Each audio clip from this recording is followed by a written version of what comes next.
पुराना है महिलाओं की जासूसी का इतिहास। पहले गुजरात में करते थे, अब पूरे देश में कर रहे हैं। विक्रम सिंह चौहान।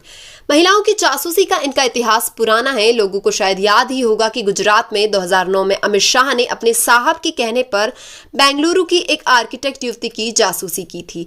युवती कहां जा रही है, किससे मिल रही है, किससे बात कर रही है, कितने कॉल आए, कितनी देर बात हुई, शाह इसकी पूरी खबर रखते थे। यहां तक कि होटल, हवाई अड्डा, car, scooty, shopping mall, gym, हर जगह युवती पर नजर रखी जा रही थी।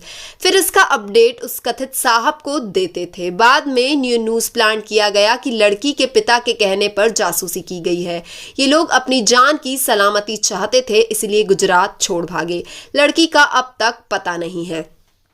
रंजन गोगोई के ऊपर यौन उत्पीड़न का आरोप लगाने वाली महिला का प्रकरण उसके आगे की कड़ी है। गोगोई को यौन उत्पीड़न मामले में बचाकर सरकार ने अपने पक्ष में तमाम फैसले करवा लिए। 37 वर्षीय यह महिला अदालत में जूनियर कोर्ट असिस्टेंट के पद पर काम कर रही थी। महिला कर्मचारी ने मई 2014 में सुप्रीम कोर्ट में नियुक्ति पाई।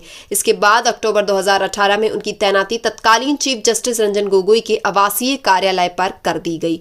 महिला कर्मचारी ने यहां उनके साथ यौन उत्पीड़न का आरोप लगाया और 22 जजों को चिट्ठी लिखी। महिला कर्मचारी ने आरोप लगाया ही था कि इसके बाद उनका ट्रांसफर कर दिया गया और उन्हें नौकरी से हटा दिया गया। उनके पति को भी नौकरी से निकाल दिया गया। परिजनों को भी परेशान किया गया। गोगोई ने छुट्टी के दिन सीजेआई रहते जांच के लिए बोबड़े सहित 3 जजों को पैनल बना दिया। खुद को क्लीन चिट भी दिलवा दिया। मीडिया में यह बात रखते रहे कि वे सख्त फैसले देने वाले हैं, इसलिए महिला का इस्तेमाल किया जा रहा है। लेकिन जिस जस्टिस A.K. पटनायक समिति ने कहा कि महिला झूठी नहीं है, सुप्रीम कोर्ट ने उस समिति के रिपोर्ट को ही सार्वजनिक नहीं किया और गोगोई को क्लीन चिट दे दिया। खेल यहीं से शुरू होता है। एनआरसी, कश्मीर, अयोध्या, राफेल के फैसले लटके पड़े थे। गोगोई महाभियोग से डर रहे थे। ऐसे ही एक मामले में यौन उत्पीड़न के आरोप के बाद मध्य प्रदेश के एक जज के खिलाफ महाभियोग लाया गया था। इस बीच तत्कालीन कानून मंत्री रविशंकर प्रसाद सामने आते हैं और बोलते हैं सीजेआई गोगोई को फंसाया जा रहा है। यही वो टेन्योर था जब गोगोई और मोदी के बीच समझौता हुआ था। सौदा हुआ, हम आपको इस केस से बचाएंगे, बस आप हमें राफेल, अयोध्या, कश्मीर पर मनचाहा फैसला दो। इसी के बाद से महिला की गतिविधियों पर नजर रखी गई। जाहिर है गोगोई के कहने पर यह सब किया गया है। इस दौरान महिला को मानसिक तौर पर प्रताड़ित किया गया, उन्हें डराया गया। चुपचाप नौकरी करने की शर्त पर पिछले साल जनवरी में उन्हें बहाली दी गई। महिला को आज तक समिति की रिपोर्ट की एक प्रति नहीं दी गई।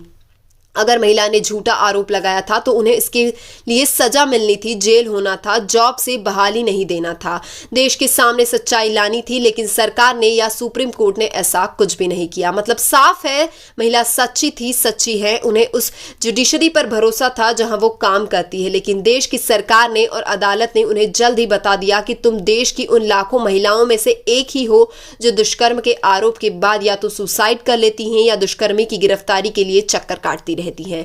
फिर थक हार कर सुप्रीम कोर्ट में काम करने से तुम दूसरी महिलाओं से अलग नहीं हो सकती। और वही हुआ जो होना था। महिला गलत, गोगोई बेदाग। महिला गलत, सरकार सही। महिला गलत, सुप्रीम कोर्ट सही। महिला के पति है, बच्चे हैं, जान जाने का डर है, परिवार की जिम्मेदारी है, इसलिए सामने नहीं आ सकती। लेकिन देश के लोगों को अब तक तो सामने आना चाहिए, जब उनकी निजता का भी मान नहीं रखा इस सरकार ने। हम किस दिन के